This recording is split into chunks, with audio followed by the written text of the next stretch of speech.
All right, good afternoon, everybody. Thank you so much for hanging out with us and making it to the last panel today. Hopefully we can deliver another security great big bang for your buck here. The last panel today is Securing the Internet of Things.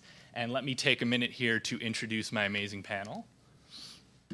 Immediately to my right is Shwetak Patel. Shwetak is the WRF Endowed Professor of Computer Science and Engineering and Electrical Engineering at the University of Washington.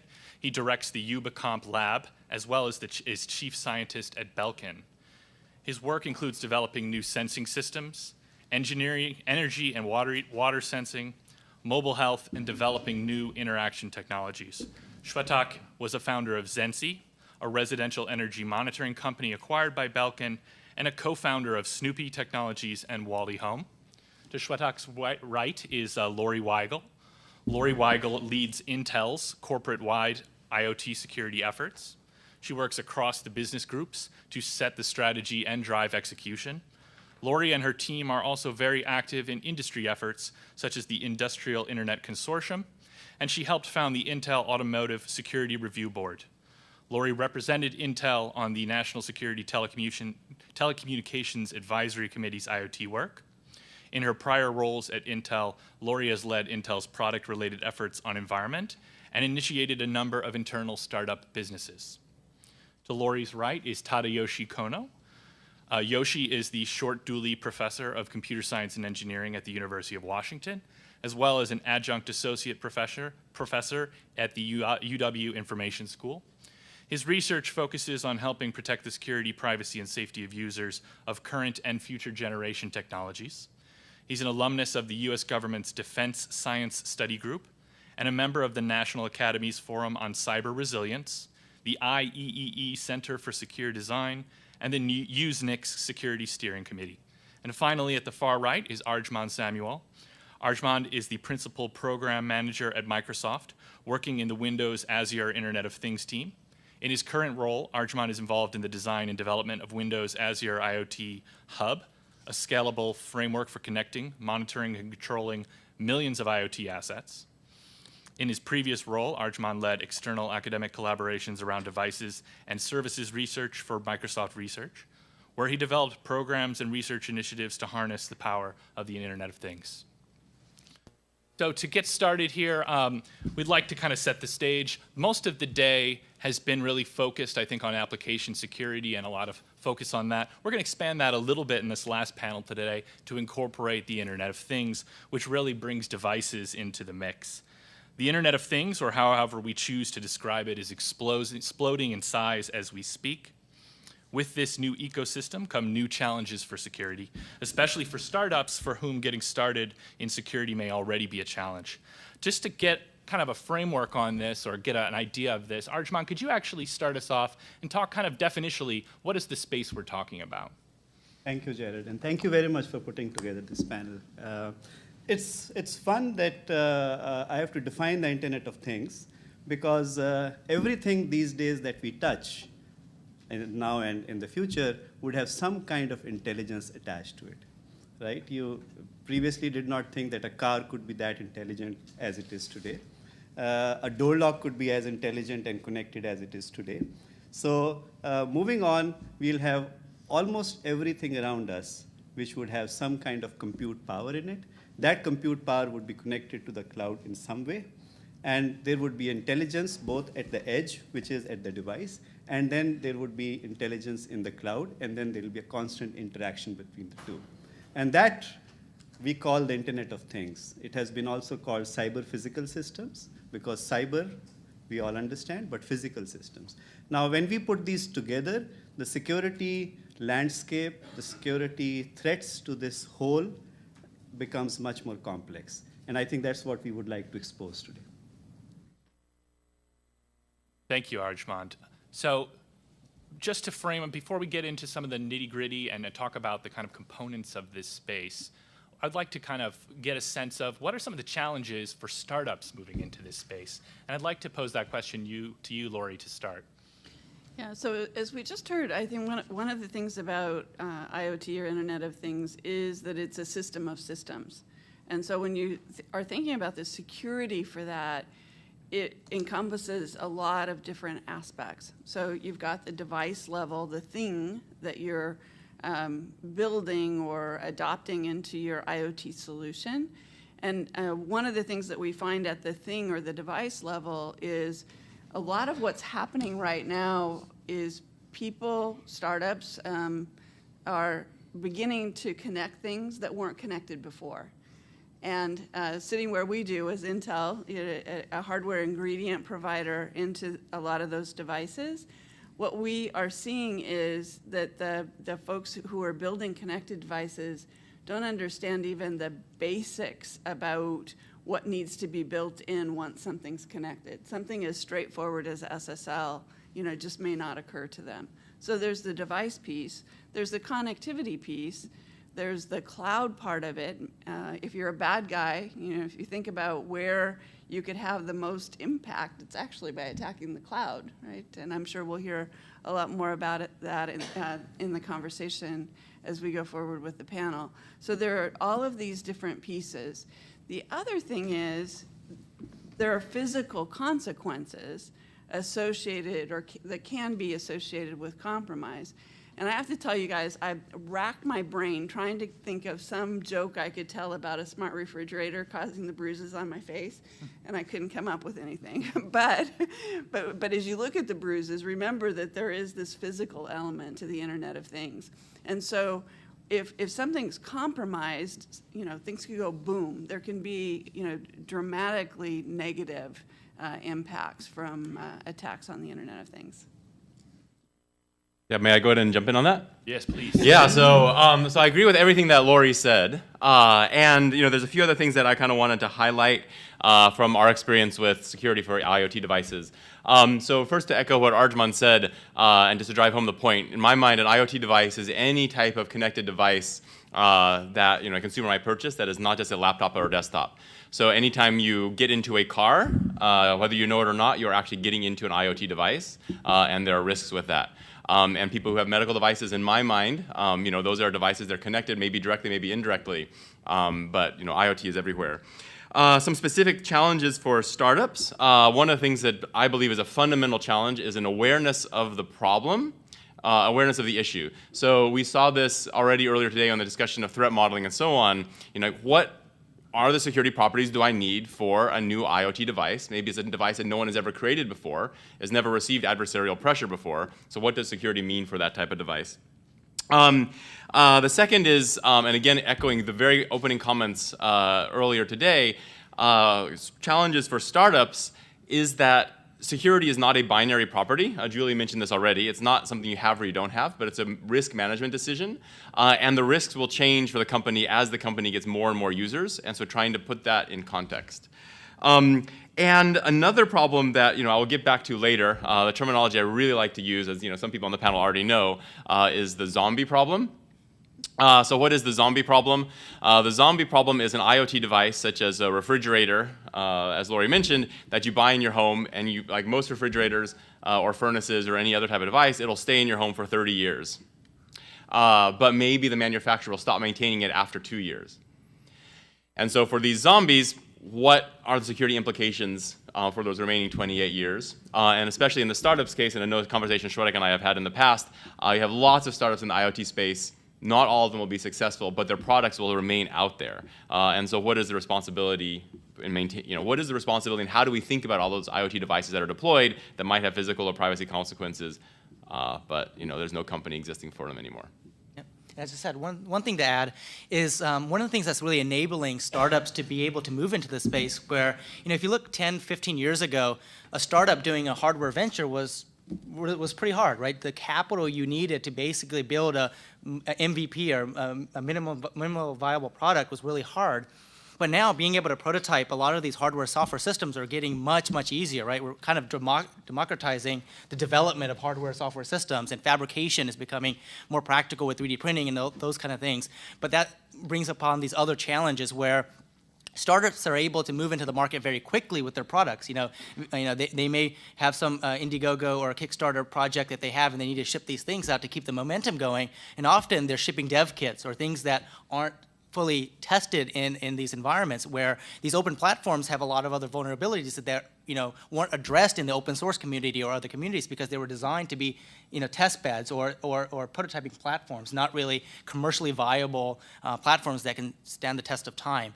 And so although these prototyping platforms have been great to enable the startup communities, there's also a challenge in terms of figuring out, well, where do you start to transition those into something that's truly product worthy that has security built into it. So I think that's one of the big issues right now. And if you look at any product on the market, a lot of those things are just using dev kits, right? That's something to think about. What about expertise? Are these companies able to bring the expertise or find that in the kind of organization they're putting together quickly to get started in this business? Arjmand? So what we have seen is, first of all, I think Lorie mentioned that tension between the physical and the cyber. What we have seen is a tension between IT, the traditional IT, and OT, as we call it, operational technologists. Right? These are the people who actually manage those machines, manage those physical objects. And what we discover is that they don't even talk the same language. And now what we are talking is that IT and OT should exist together. The physical and the cyber should exist together. They should talk to each other. They should harness each other's power. But they don't talk the same language. They don't understand the same kind of threats that are out there combined to the system. So that, I think, is a big challenge when we talk about some of the big things that would happen when we bring cyber and physical together. Yeah, it's almost like you could think of, we've been doing a lot of work at the intersection of device management, so how you collect all the telemetry off of the IoT devices, and security management, where you're setting the policy for the security posture for the devices. And you could envision actually having the same tool, but the dials are really different. So on the OT side, they mostly care about the device and they need some really simple security. Where on the security side, they're not as worried about the telemetry, but boy, they want the complete picture of all of the security posture. Thank you. So to kind of move us through the discussion, one of the big issues that the panelists, we all, in speaking about this and planning it, flagged as one of the challenges for startups is really understanding the whole kind of chain of functions that really comprises an IoT device or a connected device. And Shwetak, could you actually kind of break down for us, as we're going to kind of talk about it, what the kind of components are and describe them briefly? Yeah, so there's a lot of different components from the physical device itself, so the gadget or gizmo that you go out and purchase that you're engaging with, all the way to the cloud. So some of the different components include the cloud itself. So this device is going to be talking to some server or some repository where you're going to have services that go down to your your laptop or your computer or any other website. So the cloud is one aspect of it. The other one is the analytics in the cloud. So if you're capturing a bunch of interesting data from maybe a wearable device that's like the Fitbit, or if it's a home automation device that captures lighting information, that data is going to go to the cloud. But the analytics that you run in the cloud is also an interesting place to consider where you think about security. The other aspect is the user interface itself. So at the end of the day, consumers are engaging with this technology. And so the user interface is also important in terms of the provisioning of the device, what data do they get back from it, what information is or isn't transparent to them in terms of how this IoT device is actually communicating in the real world or in the background. And then the fourth one is? Control. Control, yes. It's been a long day. And the control is, because you have this physical manifestation of this device in the real world, you're going to be controlling it in some way. If it's a light switch, that light's going to go on, right? And so the fact that you have this feedback loop back into the physical world where this thing resides is a huge security vulnerability. Typically in a traditional software setting, well, it's really the digital manifestation where you can isolate it and control it. But when it comes to a physical device that you can remotely control, there's a lot of other implications that raises that Lorie alluded to earlier. So we're going to try to actually run through kind of this format to talk about some of the issues that come up under each of these categories and kind of guide our discussion. So why don't we go ahead and get started with that issue of the device itself and that connection to the cloud that comprises maybe the most initially visible part of the IoT device. And Shwetak, if I could turn back to you to actually maybe tee up, what are some of the things that really startups need to be thinking about when they're working on this piece of that component? Yeah, so there's a couple portions to it. One of the most critical one is the connection to the cloud. So, I mean, we can think about a variety of different examples. I mean, if it's a modern alarm system that you've purchased, or a door lock, or some home automation system, one of the biggest challenges is how does the consumer provision this onto the network, right? So the number one most returned consumer electronic device on the market right now, so I'm chief scientist of Belkin, so it's kind of weird for me to say this, is the wireless router, right? So wireless routers have about a 35% RMA rate. 35%. So that means 35% of the wireless routers that are sold are returned back to Best Buy, Amazon, et cetera.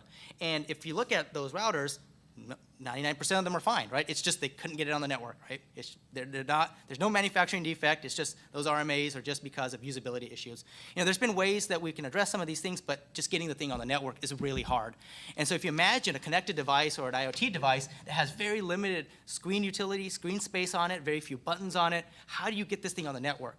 If you finally get it on the network, you don't really know where the data is going. Okay, it's talking, it's lighting up, I see data, I see this thing working, but do I really know that it's going to the secure service that it's supposed to go to? Is it going back to the manufacturer's website? So provisioning and connectivity is absolutely critical, because after you've installed that thing, you're just trusting it, right? So where is that data going? Is it actually going to somewhere where they're doing something malicious to it, or is it actually going to the place it's supposed to go?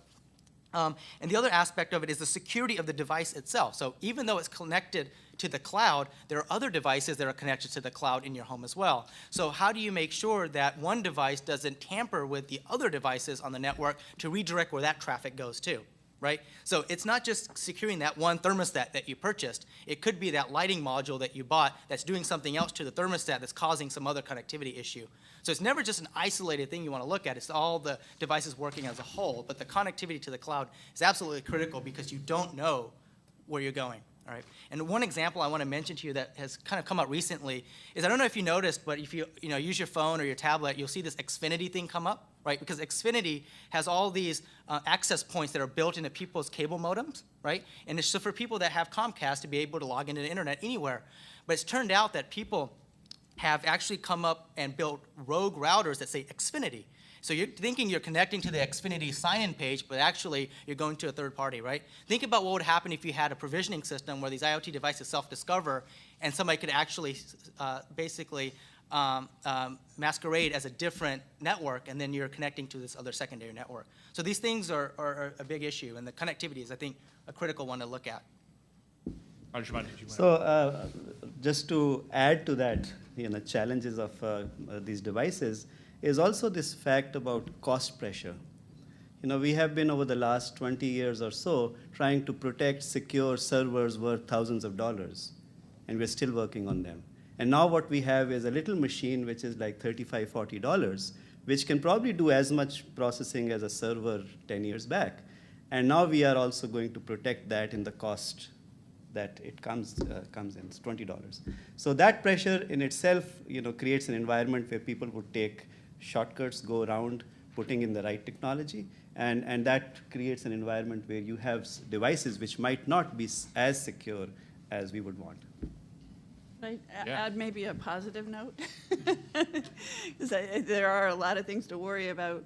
But one of the things that's interesting in the device space for IoT is, for the most part, the IoT devices are not general purpose computers. So they're not like a PC where you want to be able to run any old application on them. They ship from the manufacturer with an intended purpose. And so that means when we're protecting that device, we have a different security mechanism that we can use, whitelisting, right? Where we can be very specific about what's allowed to run on the device, as opposed to trying to, do virus protection where we're looking for new signatures and new attack vectors and so on. So that's actually a little bit of a ray of hope. It makes it easier than Right. securing the server you're talking about. Yeah, but when you go and look at a connected car, A car is a right? different. You have yeah. a computer in it which does your entertainment system, which does your navigation, which does your control of the whole engine, and it's a full-fledged machine connected to the cloud. And now what you're trying to do is you're trying to protect that mobile device. So- The car is interesting because the IVI system has become sort of a general Right, purpose computer. right. So And it's more also- in the PC category. Right, and also I think there are a bunch of best practices within that, and again, a ray of good hope. So there are, for example, if the specs of that hardware should be the minimum and nothing more. right? So if that, and I agree with that, if that device can take in this much memory and this much, whatever specs, it should be just that. Putting an extra USB port because maybe we'll need it in the future shouldn't be done. I think there are a bunch of best practices which help us scope that problem, security problem, to something more manageable. So really, the limitation of the device or the limited purpose for which it can be set is an opportunity to really simplify the programming, try to make sure you're cutting out any additional pieces that could lead to vulnerabilities down the line. Reduce the attack surface. Yeah. Yeah, and, Yeah, okay, go ahead. and that already kind of parallels in the medical devices community. So if you have a medical device that you're going through FDA clearance with, one of the things that they look at, they obviously look at outcomes for these devices, but if you have memory in there, or if you have certain devices or certain aspects of it that's not enabled, that's a future capability, they often look at that and ask, why do you need that? Why do you need more than what you really need? And so I think that those kind of things apply to the IoT space too. It's, the reason why we do it is that you can unlock this great potential 6 months down the road by flipping a bit, and that's great for the user experience, but at the same time, if you don't need it, why have it in there, right? And so that's a great point. Yeah, so I wanted to jump on this conversation. It's interesting to hear Lorie's comment. I really actually like it about how these are special purpose devices and we can limit them by whitelisting certain operations. It's interesting because I had written down right before that a comment that I have is that these are just computers. In the sense that if an adversary does compromise them and there aren't the whitelist protections that Lorie mentioned, then they are just computers. And I think that's one of the big points that I wanted to drive home. But then again, of course, there are opportunities, with the whitelisting and implementing, best practices that we've learned elsewhere. I also, on the topic of kind of the challenges with the devices connected to the cloud or the challenges with the devices themselves, I really did want to just kind of broaden people's thinking, and maybe people already have broad thinking, but on kind of do two things. One, describe some of the issues that we've actually found with real IoT devices to try to help clarify the point that there might actually be some things to be cautious about or at least aware of. And one thing we didn't find, but I still find particularly interesting, is I'm personally very what private information is being stored on these devices. And so, for example, there's the whole, what I call like the whole eBay threat, where you purchase a device, have a lot of private information on it, and it goes on eBay. What happens, to your private information just as it goes up there? But do you mind if I take just like a short moment to talk about things that we found? So one of the things that we do in our research lab at the University of Washington, some in collaboration with Shwetak's lab and the Shwetak's UbiComp lab, is we've taken a whole bunch of different types of IoT devices and we've tried to see, well, what computer security and privacy issues might there be? And so to briefly talk about some of them, back in 2009, we bought two 2009 edition modern sedans, and we said, what computer security problems could they have in these cars? This was in collaboration with UC San Diego. Our car is now publicly acknowledged by the manufacturer. A GM car has OnStar in it. We purchased it off the lot because it has OnStar. It has the ability to call 911 if it gets in an accident effectively, which means we could call our car's phone number. We found that we could call our car's phone number, play the appropriate tone to switch to the in-band modem, play some more modem tones to bypass an authentication vulnerability, more modem tones to get our own code running on the car. Our car had 3G data, built-in cell phone 3G data, which means it had an internet connection, it had an IP address. So once our little piece of code on that car would then open up a FTP connection to our servers at the University of Washington. We pushed more code to the car. It was an IRC client. That IRC client connected to our servers at the University of Washington. And then for those of you who follow computer security, we had our first two-car automotive botnet. From that point forward, we could effectively control any part of the car that we wanted, or almost any part. Our car, and by the way, to echo a point that Lorie mentioned before, the increasing computerization is incredibly valuable. So it's because the computers because we have computers in the car that we have things like traction control and anti-lock braking and all these things. So it's incredibly valuable. But the important thing is to understand the risks. Because of the brakes are under computer control, we can turn on or off the brakes. We tested this on a decommissioned airport runway. Our car had Bluetooth hands-free call. So speaking of the safety risk, yes, we could control our car's brakes. Speaking of privacy risks, our car has in-cabin microphones for Bluetooth hands-free calling.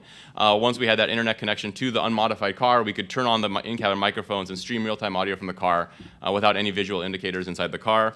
So privacy issues, also, of course, learn the car's GPS coordinates and so on. We could start the engine. We could disable the immobilizer, which is designed to prevent the car from running if working correctly without the key in the ignition. We could could unlock the doors. We could disable the shift lock solenoid so someone could shift out of park. We could learn the car's GPS coordinates, so we could compromise a car over the internet, learn where it is, start the engine, unlock the doors, disable the mobilizer, and so it's so you can think of financial implications of that for stealing cars as a service.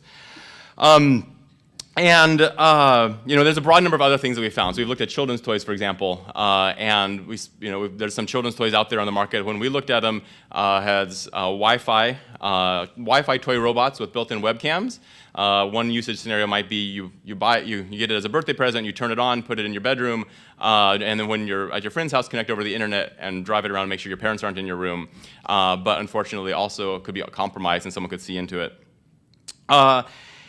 And there's a few other examples. Maybe just one other thing that Shwetak and I did in collaboration with 2 students was we tried to push the boundaries of what might be reachable through an IoT type environment. And we looked in this particular case at home automation systems. And we found that we could actually, if someone connected a CFL light bulb to a dimmer, we found that we could actually fluctuate that dimmer to the point that that light bulb would pop. And so just thinking about like the issues when thinking of an IoT environment where you have a CFL light bulb that was designed by light bulb experts and never expected to be connected to a dimmer switch that's controlled by an adversary, and you have a dimmer switch that is connected to, the people designers of that probably never really thought about it being connected to light bulbs that shouldn't be flipped on and off at the rate they were doing it. And a number of other examples, but kind of drive home the point that there are issues. Maybe one more point that I want to mention is that because these are general purpose computers, a compromised IoT device could potentially be used as a stepping stone to attack other devices. And this is something we see, for example, in building control systems, where you might have an access control reader on the outside of the building that actually has to be connected to some sort of corporate server that knows who has access to the building. And that might be connected to other machines. And so if we can compromise an IoT device, such as a machine that allows access to the door, can we get from there hop to other more important systems? So kind of a spectrum of issues to consider. Yeah, and that last piece, not to diminish anything, but I want just kind of jumping on that, I think is something important for companies getting in this space to think about, not just because of concerns that their device, which from their business perspective might not be at the front of their minds, whether their device could be used to compromise another device, but thinking about the fact that you can't trust necessarily those jumps from other device when you're designing your own device and kind of being aware. So a lot of what I think we're going to talk about as we move through these topics is really kind of the threat model of a broad spectrum of IoT products. Jarad, one last point to these devices. One thing to remember here is that these are physical devices, right? Imagine this is a robotic arm going up and down. And if somebody would take control of it, or if your program is not designed in the right way, which controls the robotic arm, it could actually be a safety issue. It could destroy the environment. It could kill somebody, right? So there is an element of safety as well when we think about these physical devices being controlled by malicious activity or not properly designed programs. Yeah, I agree. And I did want to follow up one thing. So after having mentioned all these things that we found, several things is, of course, there's a responsible disclosure method for people who do research on finding vulnerabilities and how to appropriately work with it. We did, communicate to the car manufacturer, in some cases, very far before we publicly talked about anything. And of course, they worked very hard on trying to defend against these type of issues. But maybe the one important lesson for any startup working in the IoT space is even if you haven't seen any adversarial pressure yet, have a plan for when an adversary does arise. So for example, a mailing address that security researchers can email if they find vulnerabilities so that you can then start addressing them proactively. Because one of the things that we found, especially early on in the IoT space, is that IoT manufacturers didn't even realize they needed to have this sort of receptivity in a publicly facing email address for people who find vulnerabilities. That's actually a good point. So when we were doing some of our IoT startup work, we actually had an email address that was set up for that. Because there are a lot of people that if they were to discover a vulnerability or an issue, they actually do engage. And so we had some engagement from the community where they had found a potential issue, and what we did was we engaged with them by just giving them more devices, and so they actually did a lot of we let them actually uncover the vulnerability in a confined environment where we set it up in a system where it wouldn't cause any issues outside of that environment, and they themselves, the users, actually helped in that case. So more of this black hat hacking model, where so obviously a startup is limited in resources, but you can actually use that to your advantage, where the community will engage if you create the opening for them. Not necessarily a startup example, but we talked a bit about cars. We started something called the Automotive Security Review Board, which is an open call to ethical hackers or security researchers to find and disclose vulnerabilities in automobiles in particular. And one of the reasons that we decided to start this is, you talked about the compromises that you were able to execute, but there are really well understood measures to protect against those. Mm-hmm. They're just not being used. And so one of the things that we really want to do is to get the word out about what can be done. There are things like hardware-based security features that can protect against many of these attack vectors, and they're not that hard to implement. We just need better education. I'd like to jump to the next kind of piece of this, just to move us along. I know we've really dug in on this, the device piece and some of it. And then I think hopefully after that, maybe we can take an opportunity to actually talk about the application of some of these things together. So the next piece, as kind of Shwetak was laying out this chain, was the kind of analytics piece and what's happening. And I think it'd be great to start off this one with a positive note. Arjmand, if you could talk actually a little bit about how this actually provides some advantages as far as security. I mean, we talked a little bit about telemetry issues earlier in the day, and could you talk about how that could come up in IoT? The first thing I'll say is we security people are very pessimistic about things, so we do look at negatives all the time. Yes, so I think the cloud gives us the power to really crunch the data, right? There is these devices which are out there, which are putting in all this data, putting it together, so aggregation is one. And then when it is together, you could actually get some very valuable insights from this data. And those insights could be your processes are not running the way they should, your device is malfunctioning, your device should be updated with something. So those kind of insights are important, and that can only be possible when you bring in data in aggregate from across all the devices that you have. Once you do that, then of course the challenges come up where you start looking at data when it is in transit, moving from one place to the other, maybe in the cloud, maybe you're sharing data with other entities, and that sharing means authorization, who's authorized to view what part of the data and in what form. So those are interesting things to think about.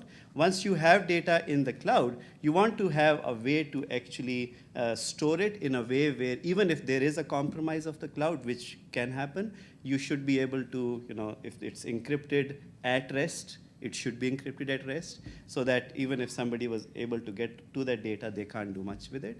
And then, of course, once you have that, you also need to consider about larger sharing. So what we have discovered in our work is that many times devices are owned by somebody, one entity, maybe a homeowner. The device itself is manufactured by another entity who wants access to some part of the data. And then an insurance company also wants some piece of the data to give you some premium benefits, right? So now there is a complex sharing mechanism of this data which needs to be orchestrated somewhere in a secure way, in a private way. And so that kind of opens up this whole discussion of how do you make that sharing possible and what are the authorization policies around the data. To kind of jump off that, once this data has been aggregated, however, is there ways that, as far as security advantages, that the startup can actually use that to start identifying security issues with the device and how they're used, and how might that look in a real-world example? Yeah, that's a great example. I think that's a great way to try to figure out what vulnerabilities exist, because sometimes, in the security community, it's always a reactive thing, right? The moment that somebody comes up with this vulnerability, it's on Reddit, and then everybody's doing it, and then you get this huge PR disaster, right? And so a lot of times you can actually address the issue when you suspect some of these issues might be arising by looking at the data in the cloud. So in the past, I've had some examples of this where we're able to look at just the activities of how some of these home automation systems were being used at a low level where, this is the standard use of these devices. But if you see something happening out of the norm, it's just very similar to what you would do in fingerprinting for security viruses in the security community. You could do that for how activity might be happening in the IoT space too. So how often is that module being activated, or when is it being activated, or what kind of, is the traffic changing? And those are ways that you can isolate those conditions to see what's happening there. Because these things are connected to the cloud, you can administer remote patches very quickly. Now, that's one of the nice things about the cloud connectivity is that you have that advantage is you can mobilize pretty quickly. The modern wireless router is being patched nightly. I mean, if you think about the router that you have in your home, unless you have it disabled, the automatic patches, a lot of those are actually being updated very frequently. They don't need to update the whole firmware, obviously, but pieces of those are being updated all the time. And I think you can use that as an advantage, and I think startups I think that's one of the things that they can leverage is getting it into the cloud and being able to call it an analytics problem, I think, is one way that the security community, especially when it comes to security isolation and looking at security problems, that's one way of doing that, is looking at the things that are in the field, see if you see anomalies there, because then you can start to hedge early on to see what might be happening.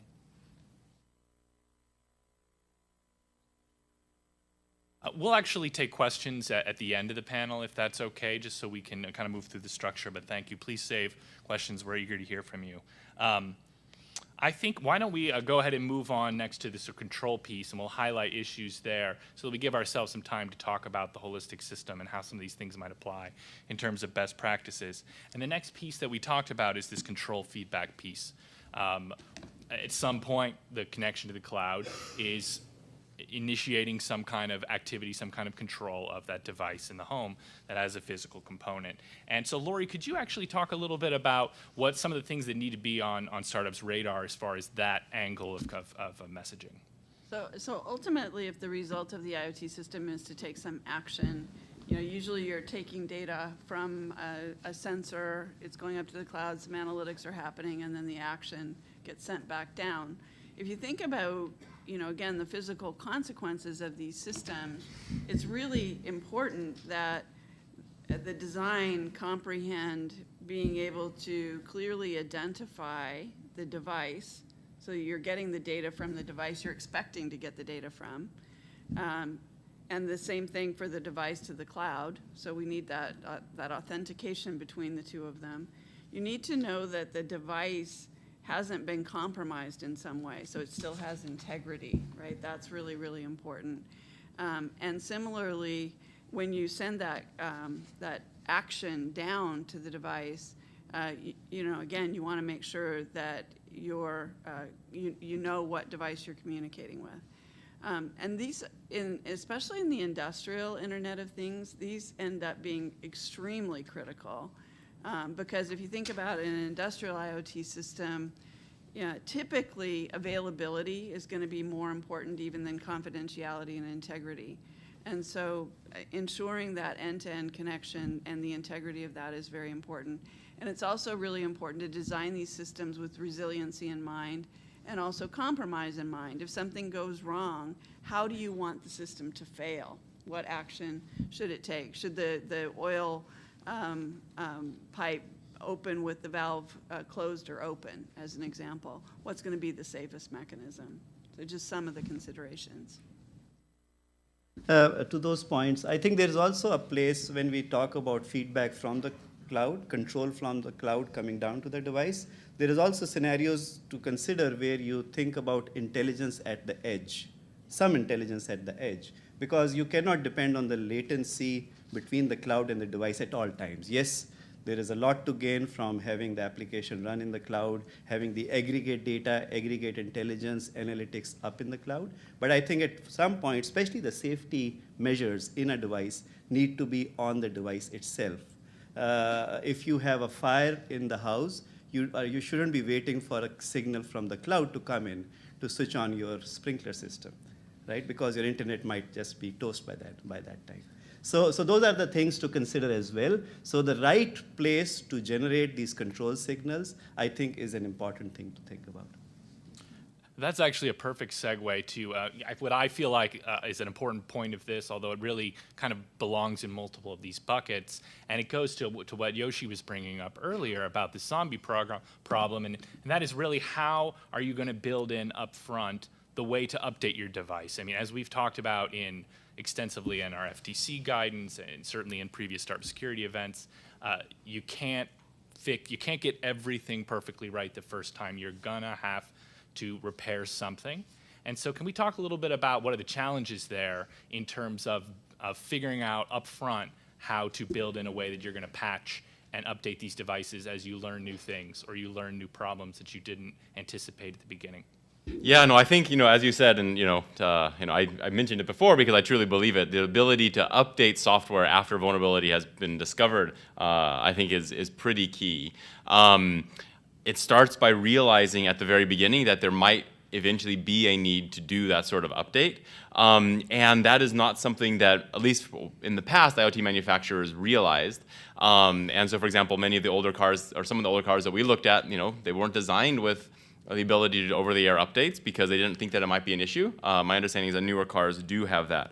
And so I would say the most important thing in general for IoT is an awareness of the potential issue, because once one is aware of the potential issue, they can start applying best practices, as Arjmand mentioned, and all the other techniques that everyone else had mentioned here. I did want to dovetail a little bit on the control and feedback discussion, just to kind of, again, highlight the challenges in that space. So let's say that you have an adversary who wants to compromise a system to increase the temperature. That might be a simple example, but unfortunately, there's a sad story. If you use your favorite search engine to search for it, there was an article, I think it was last year, about 400,000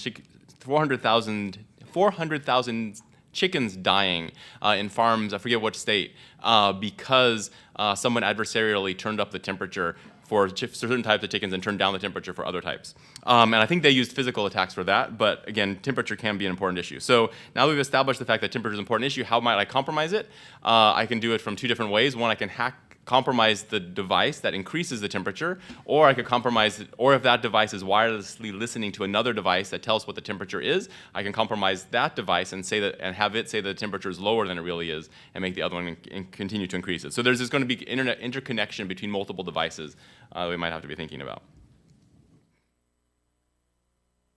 Great, and I think as we kind of move through the rest of the system and then start to look at it as a whole, I'd love to hear more thoughts on kind of what are some of the best practices and challenges to actually do this as you think about how much the consumer is going to have to be involved, for instance, if it's a consumer-facing product. So why don't we wrap up with that whole chain by talking about the user interface and some of the issues around this that startups need to have in their mind really at the design phase. And Yoshi, could you actually talk a little bit about this point? Sure. Yeah. I mean, these devices don't exist in isolation. They're put in the environment of people, and so understanding the interactions with people is incredibly important. And IoT devices are a little bit different than a laptop or a desktop, because when I'm using my laptop or desktop, it's pretty clear who the user is. But when you think about an IoT device, it's somewhere in the environment. So like I could put up an IoT device, and my house guests might be the ones that are affected by the security and privacy policies that I choose. Similarly, I fully imagine in the future we'll have more and more IoT devices targeted towards children, where you might actually have children who might not even be able to read yet, somehow be effectively the administrators of these IoT devices. And how do we think about that? Or an IoT device in a unit that has a bunch of renters coming through, or IoT devices in hotels. Very complicated issues. I maybe highlight it or summarize it by saying, in the IoT environment, devices may interact with a broad number of stakeholders, not just who we might traditionally consider the actual consumer of that device, the purchaser, or traditionally the user. And so how do we think about security and the user interface of this in that context? I think there's also the element of a lot of IoT ends up being machine to machine, where there might not even be a user interface. And so figuring out how the policies for things like privacy get set in that sort of context it can be a challenge. And then the other thing is, I just lost my train of thought. Sorry about that. Okay. Anybody else want to chime in? To kind of follow up on those thoughts, could you talk a little bit about, and maybe Shwetak, you can talk a little bit about this, because I think there's a real sense of business trade-off here. How do we figure out what the user responsibility is as far as control of the device? You know, are there opportunities for security advantages there? Are there opportunities or challenges for security difficulties? Yeah, I mean, one of the biggest challenges in the space is that, you know, your security is only as good as the user interface itself, because if you're trying, because if the user has to provision some of these things and set up the security policies, if the user interface is not designed in such a way that can really guide them through the process in a way that could lead them to success, that device can end up being not secured. I mean, that's the example for most routers and most Wi-Fi connected devices where they use default passwords and that kind of stuff. And so part of it is, how do we balance usability? So if you think about the IoT space these days, it's really focused around the user experience around this device that I've purchased. You know, it's so easy to set up. I can set it up in a minute. It's a button press. But the downside of that is you're opening up these other vulnerabilities. So companies have to really balance this notion of a seamless user experience with the security vulnerabilities that can open up. Right now, most companies are more looking towards the ease of setup, right? Because like I mentioned before, you don't want this to be the device that gets returned because you can't get it set up. And so that's a big challenge. And the other thing is that, you know, how much transparency do you provide? So at some point, you have to provide feedback to the consumer saying that, you know, this thing is set up, but these are the security challenges or the risks that you have based on this process you've gone through. So, you know, I think some devices do this, where if you set up a password that's too short, it gives you a yellow, red, or green saying, you know, what the security of this would be. But what would that mean for an IoT device where, you know, your home is set up in such a way that, okay, this is pretty secure.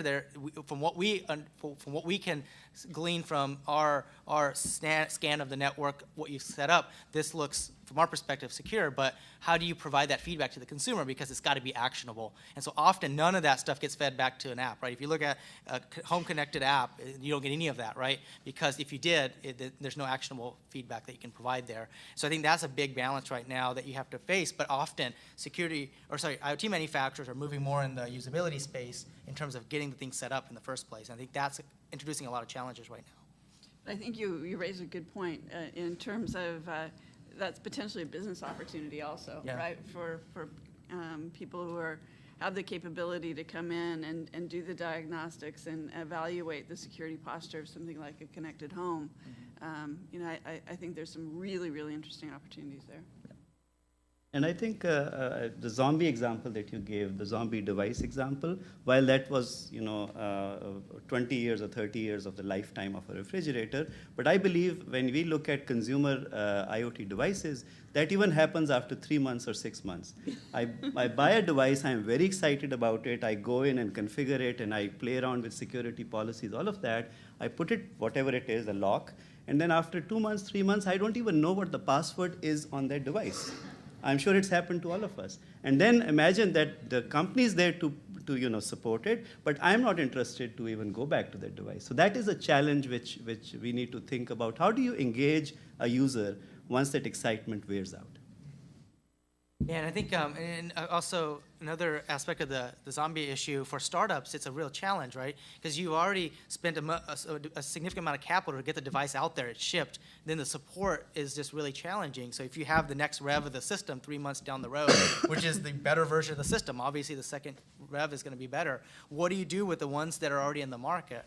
And I think best practices wise, I think startups still have to think about the product life cycle, and the life cycle of the support life cycle. Part of the life cycle is very rarely thought about, right? It's usually tech support and those kind of things. It's not really looking at a reverse or forward or backwards compatibility, and those things have to be part of that life cycle. When we start to think about regulation, you know, we think of, you know, FTC, FCC. Those are focused on very specific concepts, but when you think about product life cycles, there's these secondary effects that are going to be more paramount, which wasn't the case before.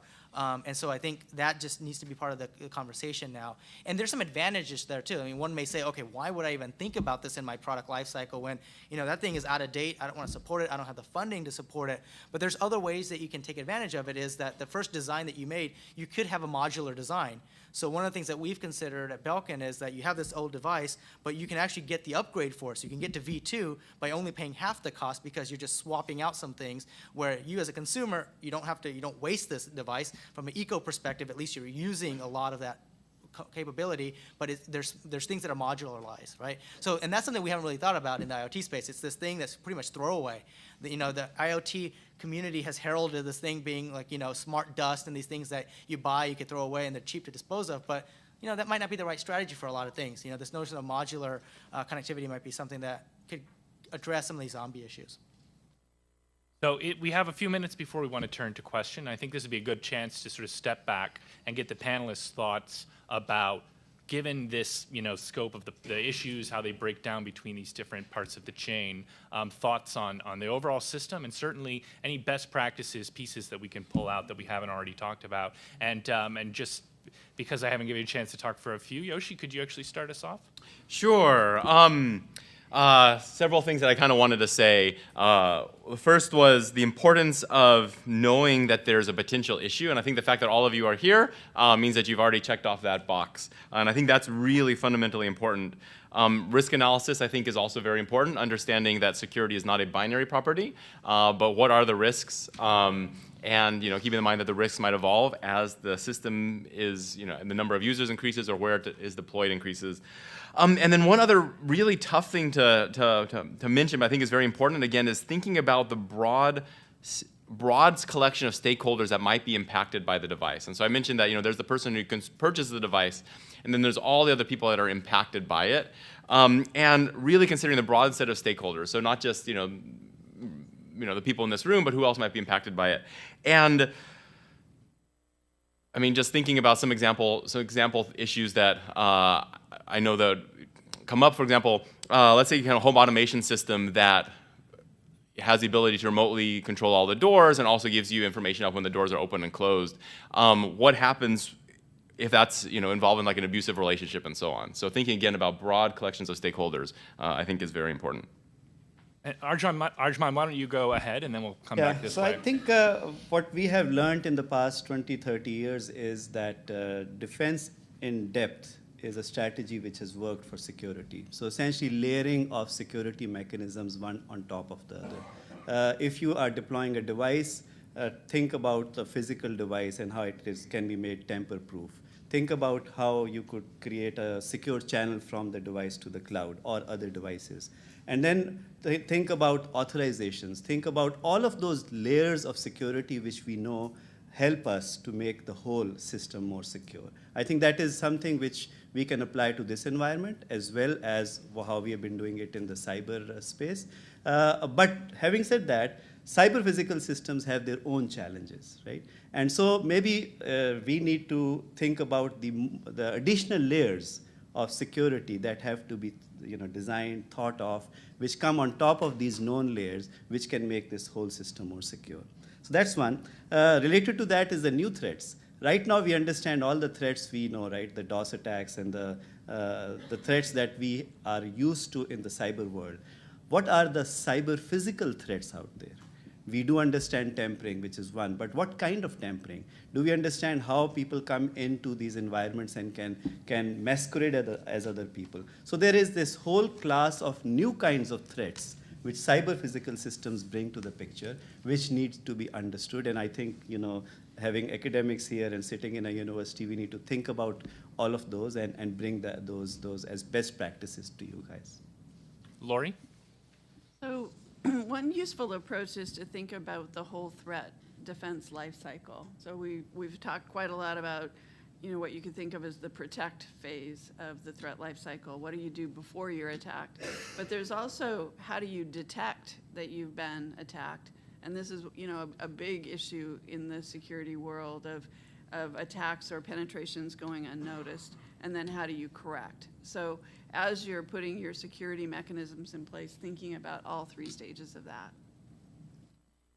Yeah, and I think a couple things to think about are the user interface we talked about, and I think I think having a bit of a focus on how do you empower the consumer to be able to make some of these decisions, because ultimately they're the ones that are going to have to make this trade-off, and manufacturers are try to make the trade-off for them to ease the deployment. But I wonder how much you can push that to the consumer, where they are where you can educate them just enough to basically decide where they want that needle to be. So I think that's one, is trying to empower the consumer through the user interfaces. And the other one is, and we talked about this earlier, is for startups, I mean, you have to be lean. You just don't have the capital. But when I talk to entrepreneurs where they're like, if I put an email address about security vulnerabilities, it's just going to open up these problems. Is why do you have an email address where people can submit problems? And no, that's not it's showing that you understand that there could be an issue. You understand that you're welcome to feedback, and that usually works out to their benefit. The fact that you're open about it, and a lot of even the ethical hacking community, which sounds like an oxymoron, engage. They do engage. It's when you become insular and closed and reserved, that's when things go bad, right? I think if you want to engage with the larger community, I think you'll get a lot of help from the outside community to be able to work with a startup or a company that just doesn't have the capital to do this. And I would say that engage with those kind of opportunities, because they do help.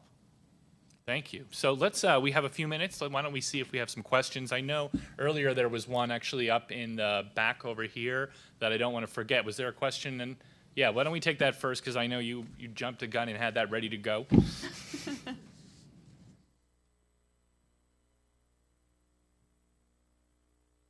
So I had a question about UX, and I think that UX privacy or designers are in a unique position to place privacy in a pipeline when it's not being administered in other places, because it allows the consumer to put a demand on the company when it comes to their information and how it's administered.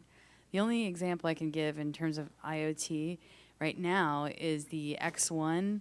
They've got, they're advertising a device that you speak into. You speak into your remote, it recognizes your voice. That's a biometric identifier, right?